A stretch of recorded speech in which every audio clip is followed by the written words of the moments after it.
So this book, it's a very personal story for me. I encountered a copy as a small boy and was amazed by them in an encyclopedia full of amazing animals that a visiting herpetologist brought to my dad, who was a crocodile biologist. We were living on the border of South Africa and Mozambique.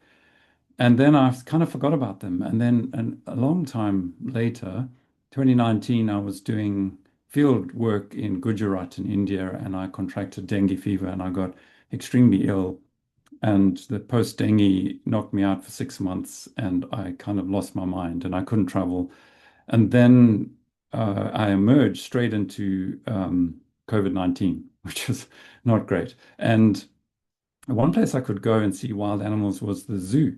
So I went to London Zoo. I live in London, and I found a copy. So after all this time, I got intrigued and I thought, oh, I'll learn more about them. And I was amazed to find there wasn't very much. The last book was quite a short book, a really good book, published in 1999 by some American zookeepers.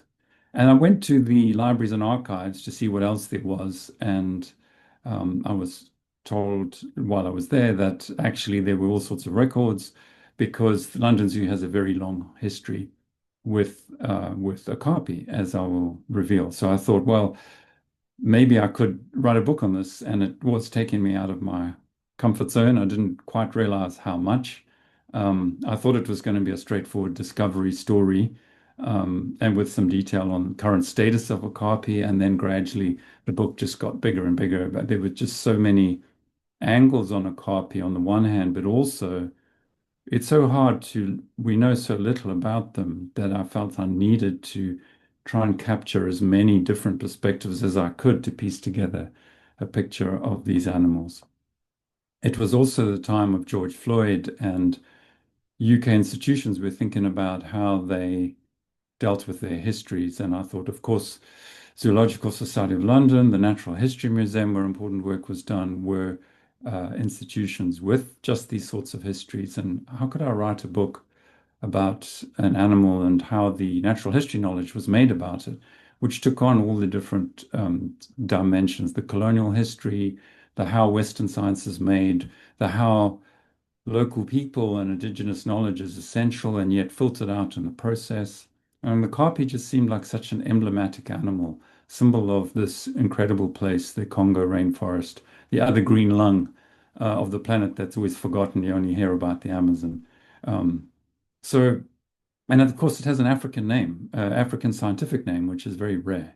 So I got intrigued, and I also my big challenge, which I hope I've achieved, and I'm in that nervous place of the book's out, but I don't really have a lot of responses to it. My challenge was, could I actually get my head working, get my memory back, and collate all this kind of information into some kind of semblance of order and make it interesting. So um, that's what I've tried to do. So I won't be able to talk about all of it. I mean, otherwise, of course, then why would you buy the book? But I'm going to have a go at giving you a sense of some of the main dimensions that I'm looking at. There will be things I would like to have said more on, particularly my environmental history of the rainforests, and also a lot of work on the scientific racism and how ideas about indigeneity and the African peoples of the region shaped the science and unfortunately, in some ways, still shape conservation today in as far as pygmy peoples go, the Umbuti and others who were so important in learning about Okapi. But okay, so let's start at the beginning. The context for the Western discovery of the Okapi, because of course it was well known to Africans for thousands of years, um, was colonial Africa, and we're in the 1870s, and Henry Morton Stanley, the Welsh explorer, went out to find Livingstone, did find Livingstone, then went back to explore the East African lakes, and then decided to follow the course of the river, um, and we'll come to it, the famous River Congo. He was looking for sources of the Nile. He found what turned out to be the Congo, and he traveled right across from east to west. Um, so that was his famous Trans-African journey, the first European to manage it, 1874 to 77, all the way from Zanzibar to Burma on the Atlantic coast. An extraordinary trip written up. He was a journalist. The book was famous. He became famous. And unfortunately, in some ways, for locals anyway, this caught the attention of King Leopold II of the Belgians, who was desperate to find an overseas empire to make his very tiny and rather new kingdom an important one. And essentially, he cooked up a scheme to convince the other European nations, bearing in mind in the 1880s, they were sort of parceling out Africa. He convinced them that he was on this big civilizing, Christianizing mission and was going to open up this still unclaimed Congo Basin area for free trade.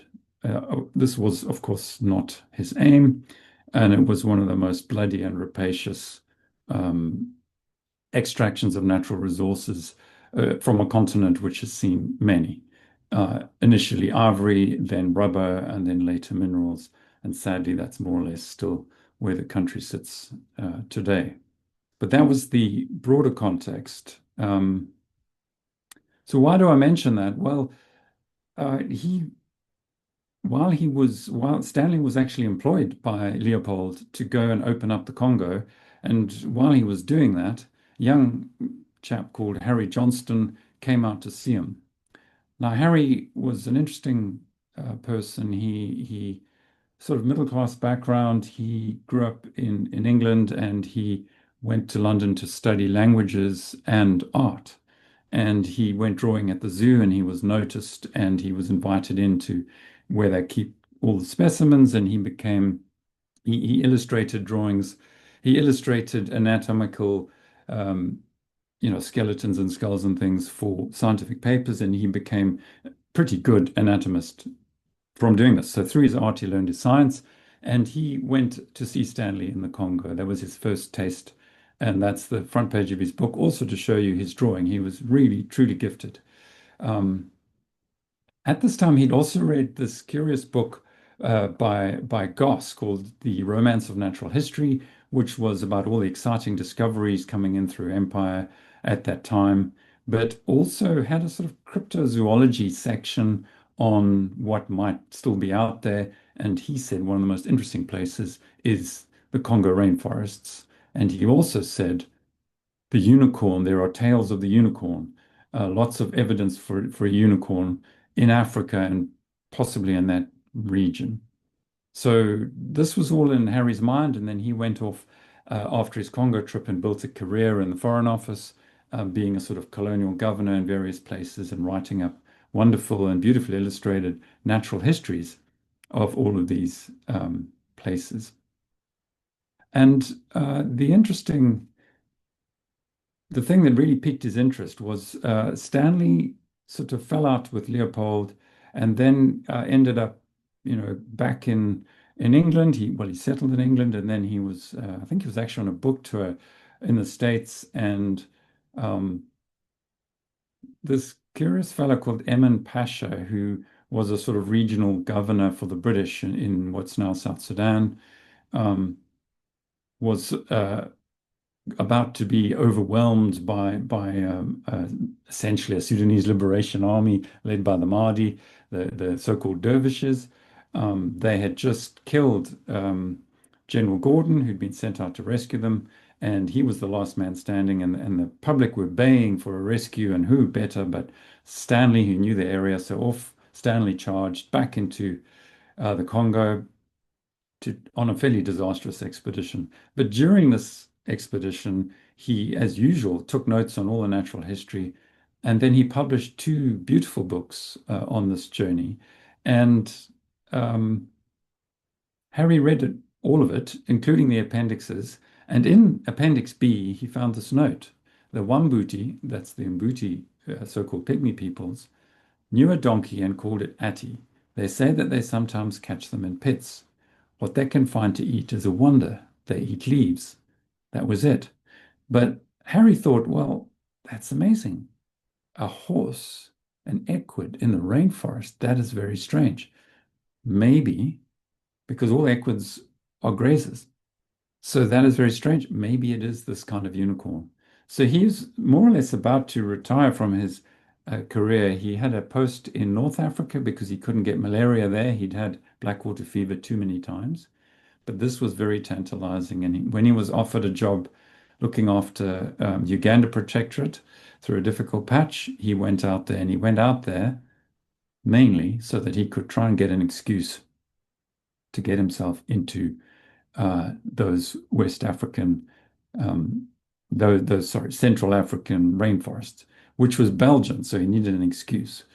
Um, the picture there shows Stanley on his riding ass, and the reason I show that is because when he met these Mbuti, they said, "Oh, we've got one of those in the rainforest. Looks like that, horsey, big ears." Um, and that's what made him, write this down. Johnston actually went and talked to him, and turned out he hadn't actually seen it, but certainly he had been told about this. So in the quote there, it says, "What they can find to eat is a wonder. They eat leaves. That is very odd for an equid."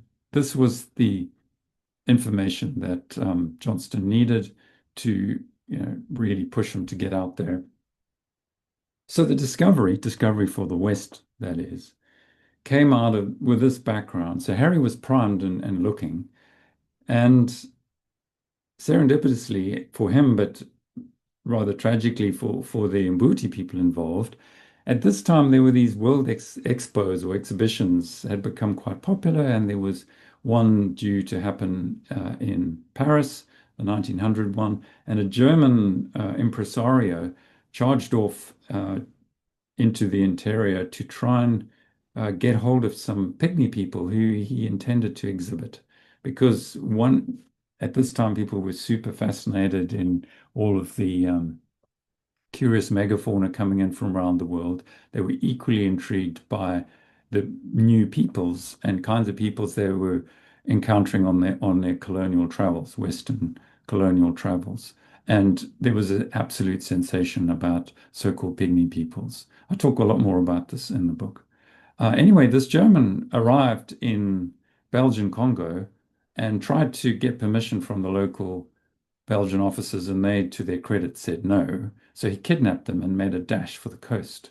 So the Belgians wired Harry in Uganda and said, "Stop this man."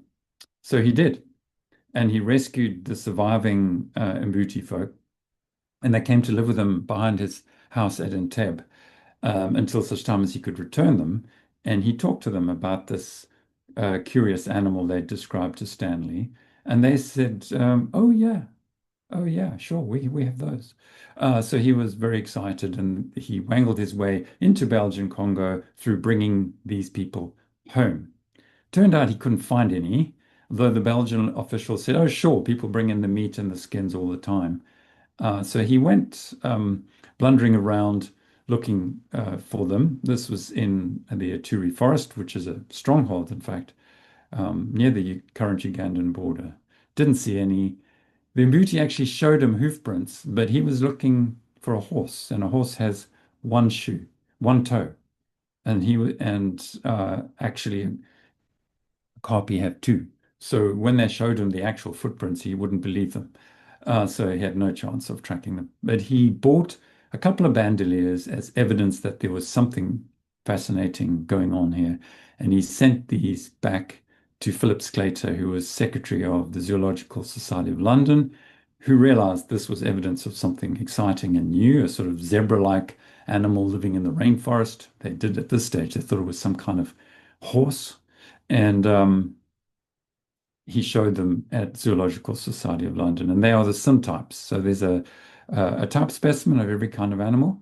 In this case, there are two, so the syntypes, and that's them photographed in the box.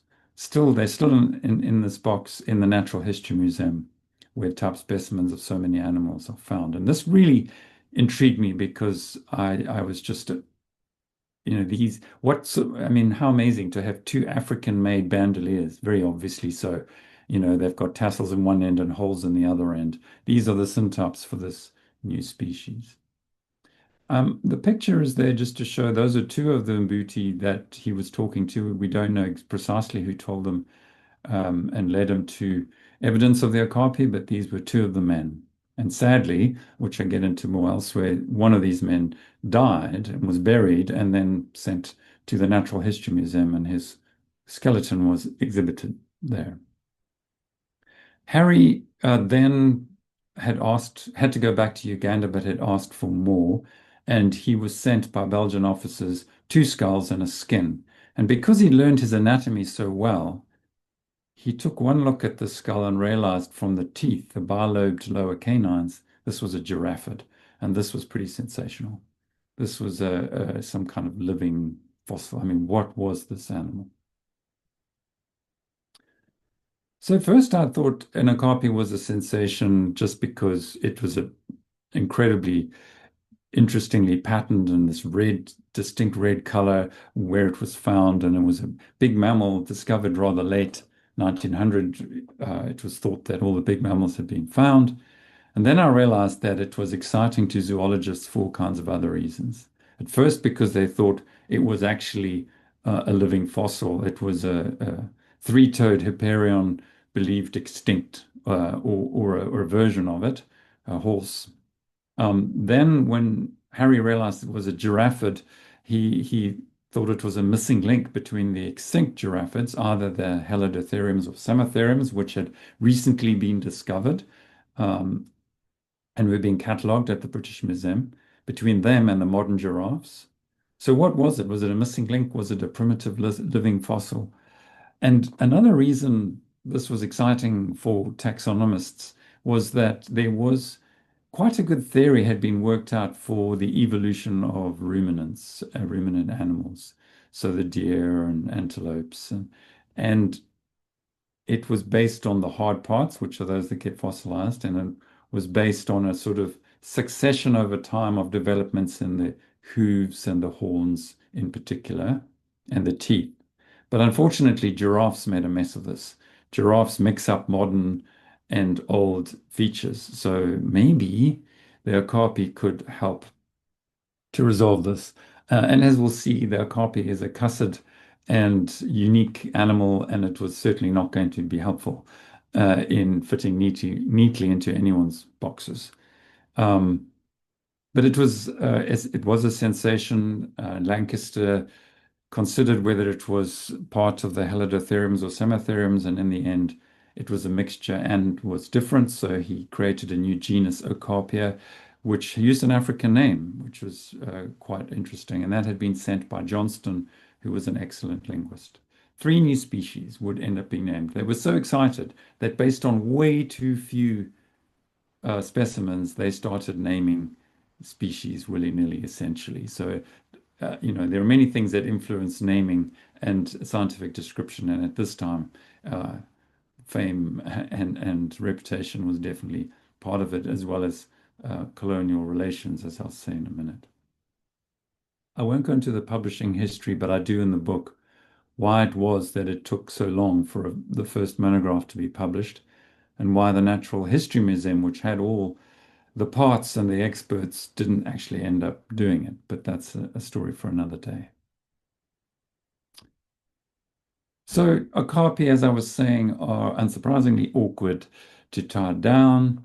They don't follow the normal sexual dimorphism of ruminants, and they also don't follow giraffe sexual dimorphism. So the females are bigger than the males, which confused the taxonomists. So they made incorrect assumptions about their first species. They assumed the first one they got was a male, and it didn't have horns, but it wasn't a male, it was a female. The striping on each leg on each Okapi is unique, so you can't say much about that. And the skulls, as you can see from a small selection bottom left, are incredibly variable. So perhaps you could forgive the early taxonomists for cooking up 3 species. They cooked up 3. So the first was named in honor of Harry Johnston, Okapia johnstoni. And then Lancaster, you can see top right, who was a very formidable scientist and director of the British Museum. He got very involved, and he described another one, Okapia ericksonii. And then the chap who actually was analyzing the remains, who was an expert on fossil giraffes, named a third, and he named it Copia librecti because he was a bit embarrassed that he'd been shared all these remains by the Belgian colonial government, but all the initial publications had come out in English journals, and the key remains and the first news of the animal had all come out annoyingly to the Belgians in England. So he was trying to make a gesture to this Lebrechtsi, who was a very important Belgian colonial official in charge of dispersing all of these remains coming out from the colonial officials. So on the top left, you can see from one of the early British Museum guidebooks, they label a female okapi, Okapia johnstoni or O. ericksoni. There's a bigger story to tell here about why natural history museums exist. In other words, the fact that you need very big collections of skeletons so you can start to work out what variations are species level and what are just about different stages in development, which are down to sexual dimorphism and so forth. But they made a bunch of mistakes. They thought the first one was a male, but it was a female, it didn't have horns. So when they got a much bigger one, arrived later and was a female, they had that evidence. They concluded there were two kinds, little ones with horns and big ones that didn't need horns. So there were all sorts of deductions made on too little evidence. But by about 1910, for reasons I explain in the book, they had gone back to there just being one. So the evidence for the appearance, it was very scanty at first, and the image on the cover of the book is the most famous and was the most influential for a long time. So Harry Johnston, I said, was a gifted artist, and he'd made this painting extraordinarily based only on oral descriptions by those who had seen it, by booty folk, and from two skulls and a skin. And that's partly why he made a mistake about it being a male. He thought the male parts had just been removed in the skinning process. So you can see the picture on the left, far left is Harry's. It's actually his second painting. The first one is the one on the cover of the book. There's slight differences to this one. This one's slightly more giraffe. The ears aren't so ass-like and they're not so furry. He made some adjustments because the remains had been taxidermized by the famous taxidermist Roland Ward, who'd done a lot of giraffes, and he changed using the remains he had, he changed it slightly. And then Harry repainted his painting. And you can see well, you can barely see it here, but he added the penis sheath, and the testes were there in the previous one and this one. So he had set this up as a male, no horns, just lumps. Actually, he was painting a female. And this created a sort of misleading impression for a long time. His first painting, the remains were carefully guarded, and at first no one was allowed to see them. So everyone was having a go at what they thought an okapi looked like. And one of the funniest is the sort of Dr. Seuss animal you can see next to Harry's painting, which is what Pall Mall magazine guessed it would look like, you know, adding together various bits. But because literally nobody knew what this animal looked like. I won't go deeper into it now, but in the book, I go really systematically into the history of scientific illustration and then how this was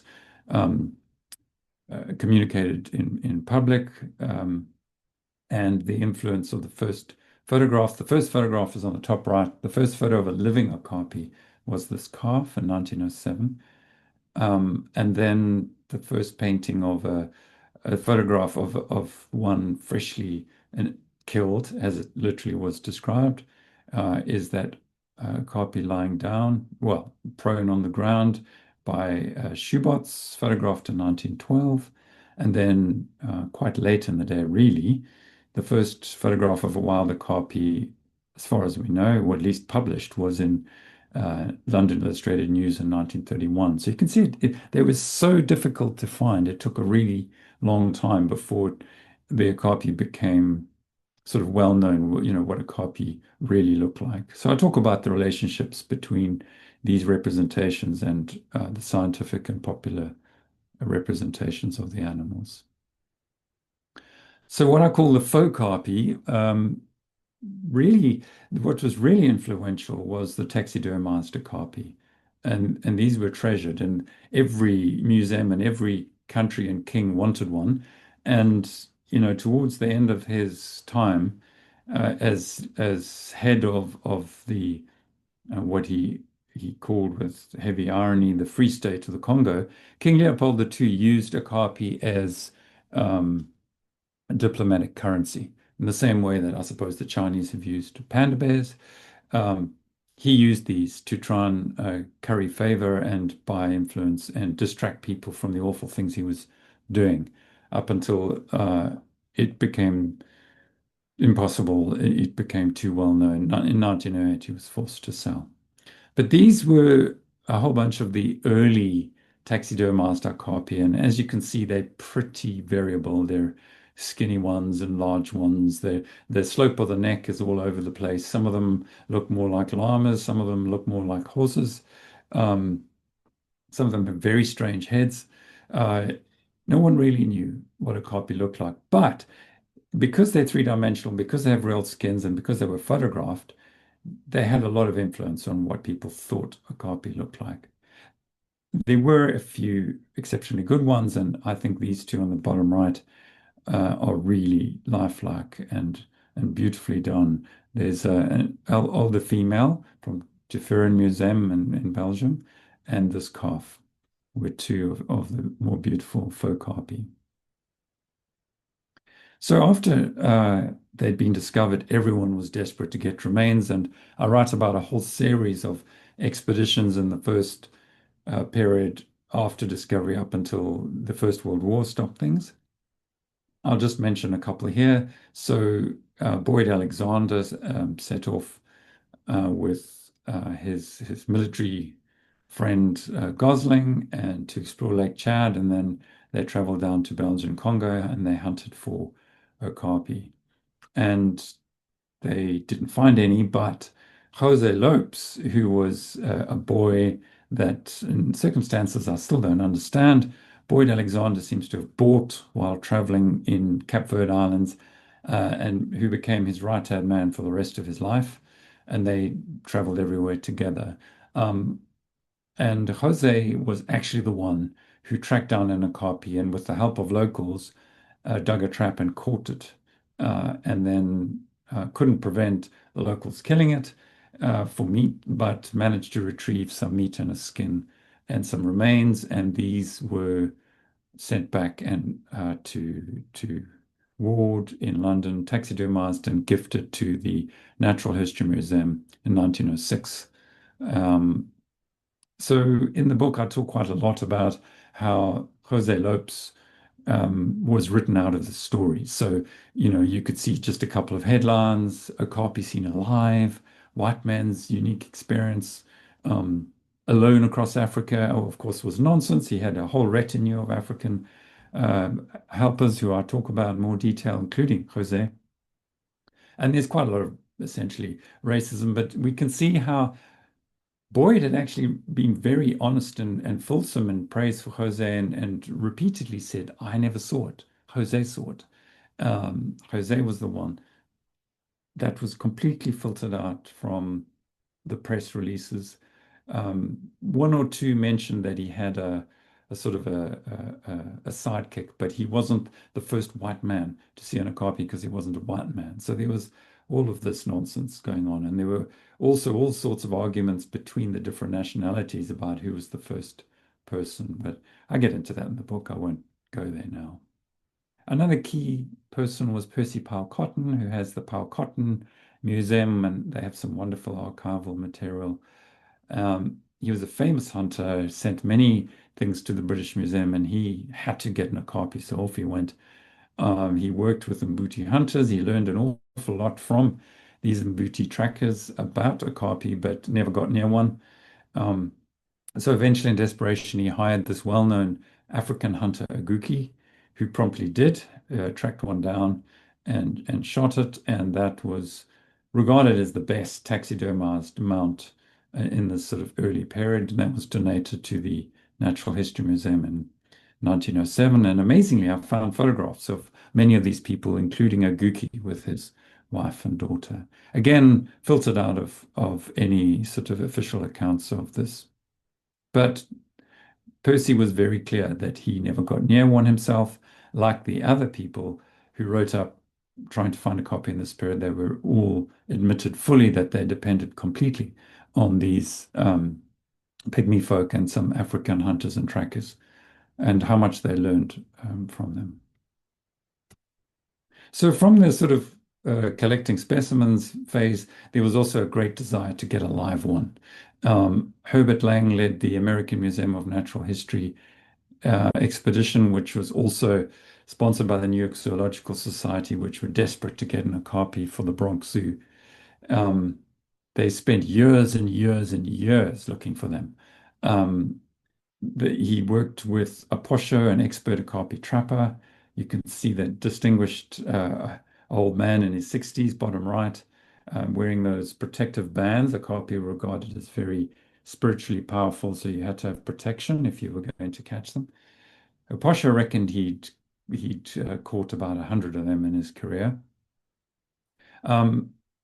Abawi, shown in the main picture on the left of that very large male, was the son of a Zande chief called Akegne, and he shot this male and he caught quite a few.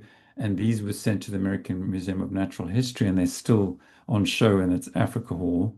But the most important thing that he achieved was he actually managed to catch a live one, which Herbert Lang managed to keep alive for a short period of time before it starved to death because he didn't have the right kind of food, didn't know how to feed it. But that's also another story. But this sort of opened this period of actually being able to observe and take a few notes on live Okapi. And this is the poor little beast who's looking very gaunt and died a few days after this photograph was taken. But some observations were made.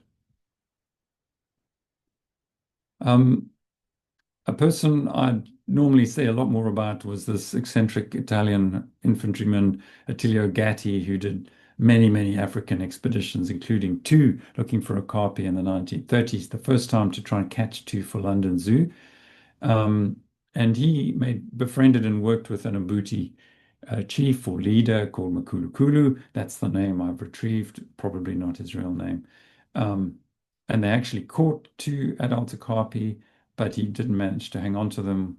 One escaped, a big male, another died. So he decided he'd rather try and catch a calf. And so instead of the pit traps where they caught the adults in, but not calves, because calves either hide while they're being suckled or they walk behind their mum. This fellow Makulukulu worked out how to catch a calf. He realized that this mum was circling in such a way that it was going back to suckle its calf, and so they actually trapped it and brought it to camp, and it was named Toto, a very endearing little animal and a lovely story, but again a tragic ending because they did not know how to feed this animal. But that some of the most important observations of living at Okapi were made by Gatti in the interwar period. So it was obviously important. Everyone wanted them, so the Belgians decided we need somebody who can take charge of this and make sure there's a supply. And by happenstance, Brother Frans Hutzebot had gone out to the Belgian Congo. He was a farmer's son who was training to be a butcher, and he went out to the a mission station at Buta, and he became renowned for looking after animals. People brought him injured animals, he nursed them back to health. And in the end, this included an Okapi. And when the new king, after Leopold, came out, he did a tour and he came to Buta and he was very impressed with this Okapi, and the queen was very impressed with this Okapi, and they asked whether Brother Joseph would bring one to Belgium, which he did in 1928. And this was the second lot of Okapi to make it over, as we'll get to in a minute. But the story that's not usually told, which I've learned from a relative actually of Franz Hutzever, very fascinating correspondence. Sadly for me, just after the book came out, because this person had heard of the book, was that he was accompanied by Rene Bakondo, who was his animal handler. And he also met the king, in fact. So the first supply of okapis coming out of the Congo were raised and exported by Brother Joseph. Um, there's another story about the first person to bottle raise an okapi was a Mrs. Van Landegem, but I don't have time to go into that now. But an interesting story. The other person who was exporting okapi opportunistically in this period was the eccentric American anthropologist Patrick Putnam, who'd set up camp at Pooley in 1928, ostensibly to study the Mbuti, but he didn't seem to do very much of that. One of the things he did do was collect animals, including okapi, and it's estimated that they exported at least 18 between in those interwar years. We know quite a bit about this because he married Anne Eisner, a New York artist who I talk a lot more about in the book, including her artistic exchanges and material on bark painting and abstract representations of okapi.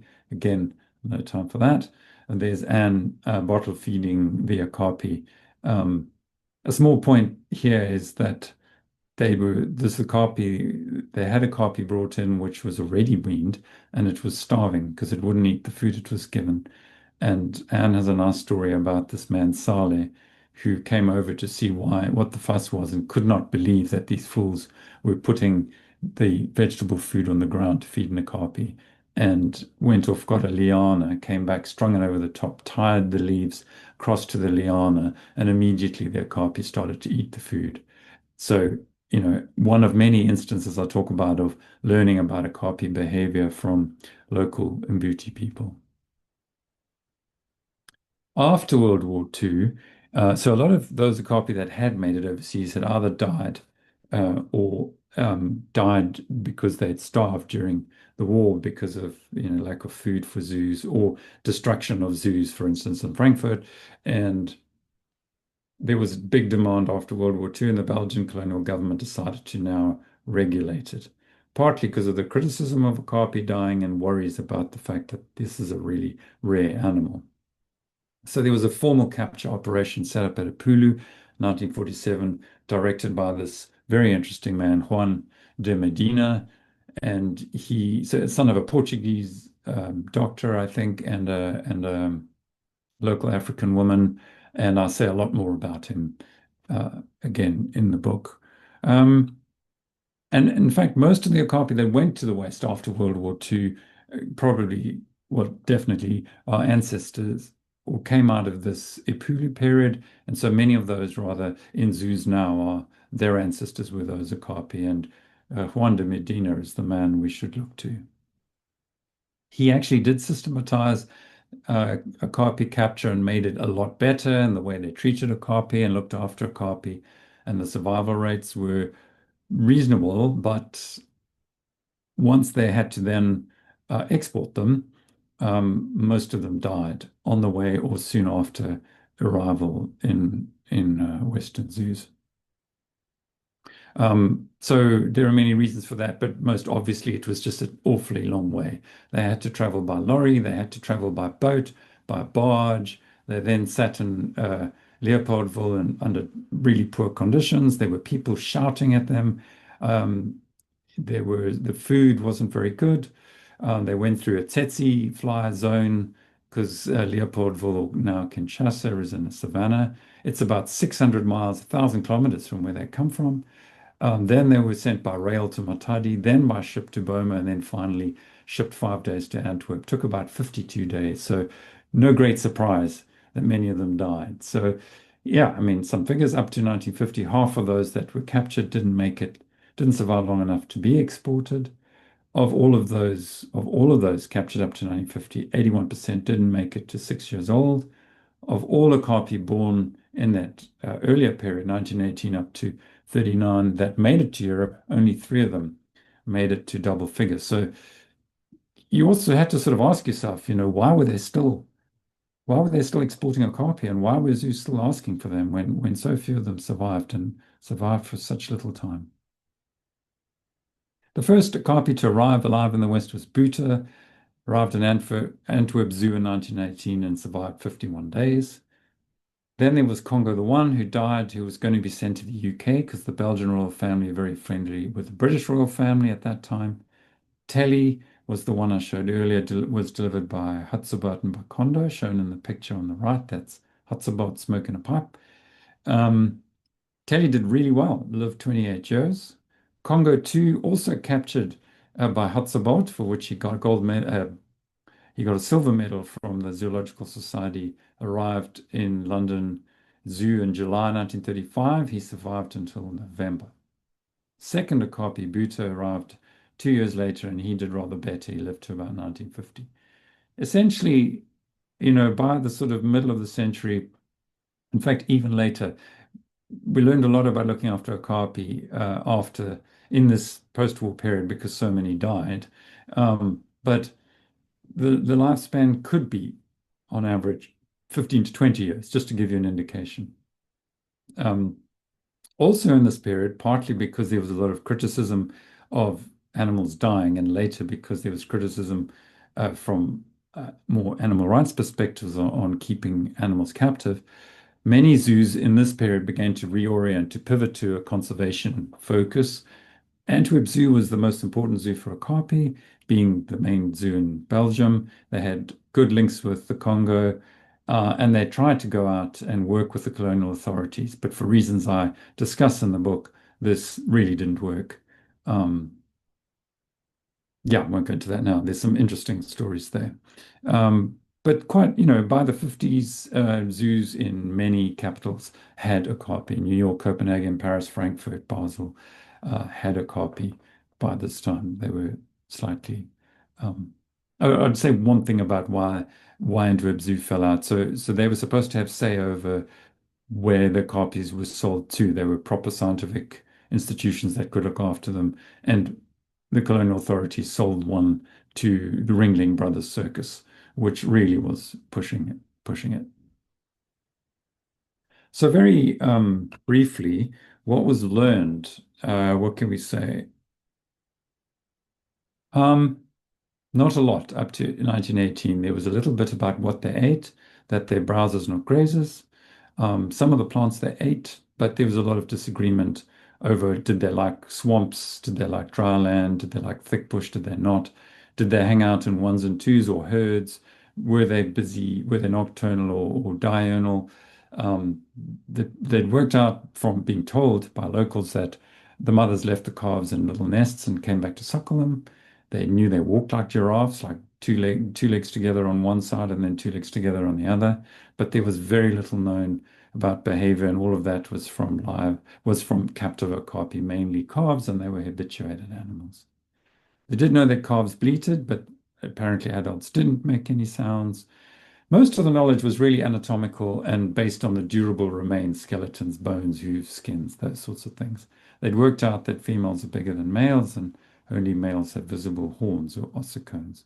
And the word okapi had come into English, and it had become a kind of byword for rarity and timidity. In summary, in the interwar, there was some progress on diseases and looking after them in zoos because so many were dying. One of the major causes being intestinal parasites. And once they'd worked that out, things improved quite a bit. Two main people here were Cuthbert Christie. Couldn't make up some of these names, but he published observations based on a few years in the Congo on Okapi's sociality and habitat use. And then Gatti, I've already mentioned, made observations of wild Okapi. So Beauty, the first one you can see in the trap on the left there, and also Toto. So he'd actually try to feed him, and you can see a picture on the right of him drinking like a giraffe. So they do that. He made interesting notes on a few things like the fact they lick mineral deposits, and he made observations on the character of Okapi. He said they were very fastidious, very cleanly animals. They were very solitary. They were wanderers. But also he complicated the story of them being timid and shy because Beauty, who was timid and shy, and he describes him that way, once he got him, once they'd freed him from his pit, turned into this sort of, compares him to a rhinoceros who kicks a hole in the fence and knocks Scatty flying and charges off. So they have this more complicated personality, I guess. A few studies were made of the insides of Okapi, the first ones in this period, especially when they did postmortems on Buta after he died at London Zoo. So I obviously have whole sections on this, but what we learned after the war was a huge amount more about diseases and looking after the captive okapi. Um, and they could be analyzed in lab conditions. A lot of us learned also about reproduction because this was became very important. How could we, create what they thought of as rescue populations in captivity in case anything happened to all the okapi in the DRC, or they could no longer source okapi from the Congo. So they found all sorts of things, like they have an incredibly long gestation period, that in fact there is no breeding season. The females become available every 15 days on and off. Um, that parenting is really difficult because certain things they do in the wild don't work. The mothers are normally not with their calves all the time. So adaptive things like licking their calves' bottoms, which means they ingest some of the bacteria and then develop antibodies and give it back to the calf in the milk. That licking happens all the time because the mothers aren't separated from the calves, and they had to put little jackets on them to protect their bottoms. Um, Baby okapi don't defecate for the first month because their mothers leave them, and if they defecated, leopards would smell it. Zoos didn't know this, so they were merrily feeding their laxatives to their baby okapi. So all sorts of issues with not knowing what happens in the wild for how you keep them.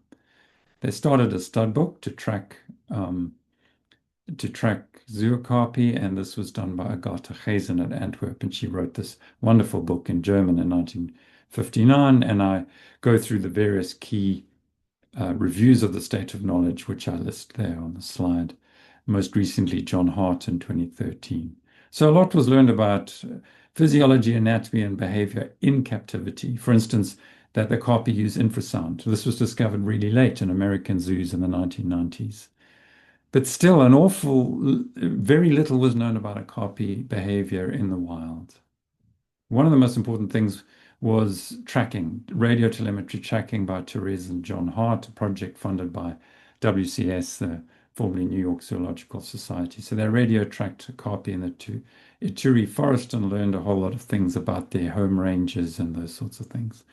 And then there were, in the 2010s, really recently, some genetic studies of okapi.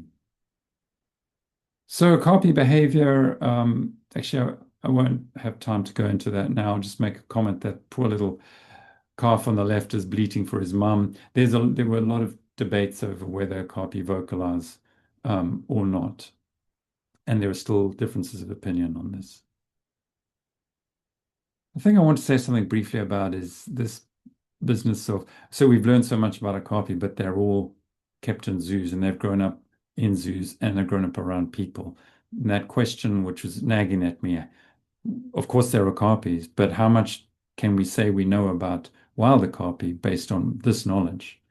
And I talk in the book about Heidegger, very interesting animal behavior writings, but zookeeper. And he said, oh, people overrate how free wild animals really are. They follow set routines. They're restricted by food and habitat and territories. Nevertheless, he believed if you're keeping wild animals, you should acquaint yourself with the animals' normal lives in the wild and try and reproduce conditions in the zoos so they can act out their natural behavior. Of course, and there's this idea of the Umwelt, Jacob von Uexküll's concept of Umwelt, the totality of the environment animals perceive and respond to. The problem with the carpi, of course, being we knew almost nothing about this. And when I go around zoos, even today, I see very little attempt in most cases to try and recreate the Umwelt of a carpi. It's often more like a paddock. I'll finish with just a few words on okapi conservation. Okapi conservation happens in situ, obviously in DRC, and I have a whole history of okapi conservation in the book because, and I talk a lot about the history of the region because conflict has been so difficult and made studying them so difficult. And many NGOs who used to do this have withdrawn, including ZSL. It's simply too dangerous. The only people left are WCS and most importantly, the Okapi Conservation Project, and extraordinary people involved with that who everyone should know about in connection with Okapi, um, which I will talk about then.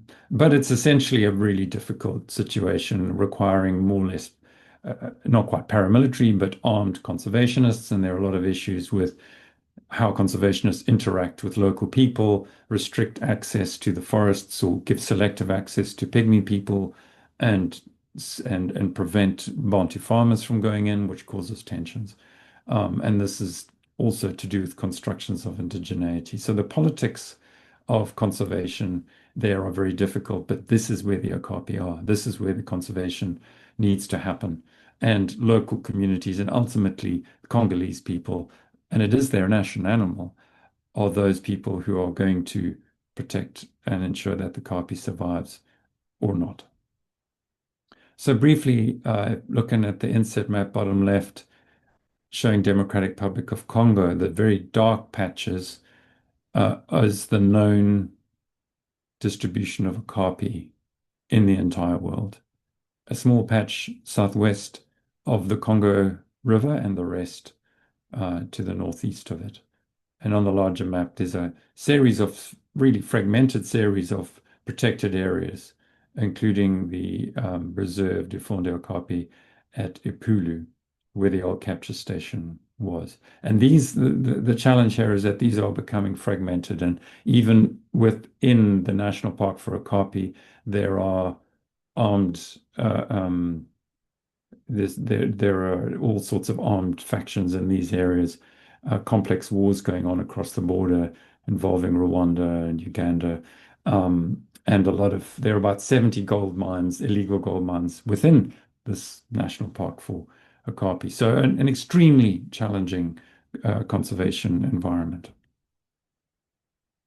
The other place conservation can happen is ex situ in zoos, and the argument is made that there would be this population, a rescue population of zoo-bred okapi. But in fact, in over 75 years, this has not been achieved. We still don't have the target population of 270 animals required. So I argue in the book that really, if zoos are going to keep okapi, their contributions are not can't be said to be rescuing them through this captive population, really. I mean, they should keep trying, but really the justification of keeping them is to raise awareness of how special they are and how vulnerable they are. They are classified as endangered. In fact, we're supposed to be making it's the 10 yearly update this year. The last time an attempt was made to assess the wild population was 2015, but it's simply too dangerous to do. So people need to be mobilized, to be told how wonderful they are, to be shown how wonderful they are, and really zoos can raise funds to support research and conservation in the DRC. I believe that's where the role of zoos is. And finally, natural history museums have a lot of Okapi remains, which a lot of them are gathering dust. These are the four famous first Okapi, taxidermized Okapi, which I met in a secret storage facility in South London. They're all gathering dust. And there are no Okapi remains on show in the British Museum, even though it's where it was named, where the syntypes are, where it was first exhibited. Nothing. There's just no sign of them. And of course, if we do show them, we could tell these other stories, which I've revealed, these various linkages that in fact, the Okapi donated by Powell Cotton was actually shot by a Guki. The one donated by Boyd Alexander was actually found by Lopes and so forth. The one in the Natural History Museum in New York was actually found by, I've tracked down Abawe. Itumba Mingi was another one. He was the guy who sourced the one in Frankfurt Zoo. And these stories can be told. And I hope they will be told because I've made them available. So what I want to finish is in saying is that we're still discovering the Okapi. And my hope for this book is that my ancestors and yours, as I say in the book, will know Okapi flourish unseen, unheeded, deep in the rainforests of the Congo. And I better stop there.